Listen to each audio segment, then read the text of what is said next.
Alors, on les prépare le plus sérieusement possible. À partir des listes de laboratoires, nous identifions les laboratoires qui présentent une activité dans le secteur vétérinaire.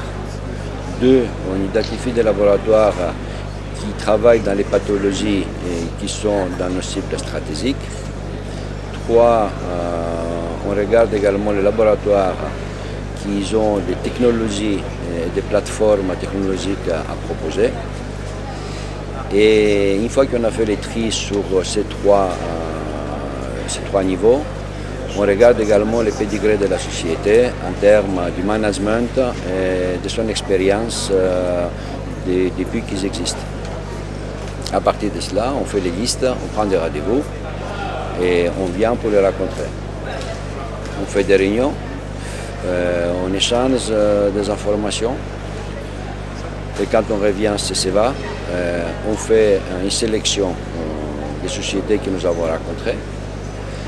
On se donne une règle de répondre à toutes les sociétés, soit par le positif, soit pour le négatif, si les propositions ne nous intéressent pas. Et à partir de cela, on rentre dans des discussions avec la signature des accords de confidentialité pour aller explorer et pour aller plus loin.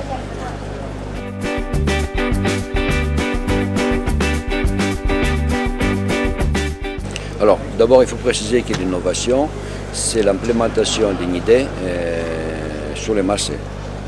Alors, c'est ça d'abord qu'on cherche dans ce type de réunion, de rencontrer des sociétés qui ont des technologies et des idées à proposer et de trouver une manière de travailler ensemble en partenariat pour que CEVA puisse les développer et les mettre sur le marché pour les bénéfices des propriétaires des animaux et des vétérinaires.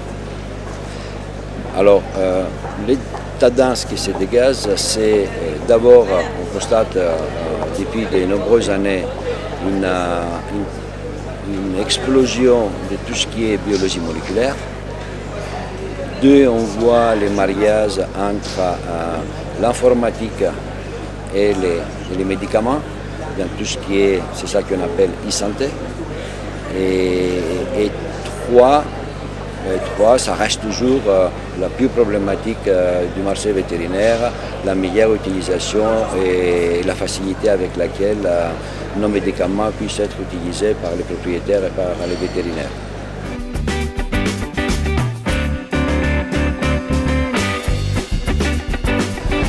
L'innovation, quand vous regardez les marchés vétérinaires, les médicaments, des petites molécules commercialisées en vétérinaire, 80-90% des molécules ils sont déjà développées pour les marchés humains, pour la médecine humaine ou pour l'agrochimie.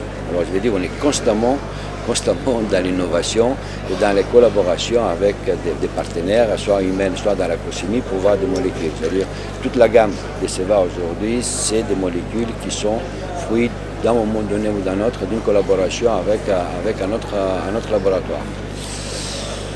Il y a encore des exemples concrets actuellement, mais on est toujours dans le domaine de confidentialité, je ne pourrais pas vous les évoquer, mais un autre signe d'innovation et l'intérêt que nous portons vers les partenariats, c'est la création par CEVA d'un département d'Open Innovation pour aller, utiliser le monde comme un laboratoire pour développer de nouveaux produits.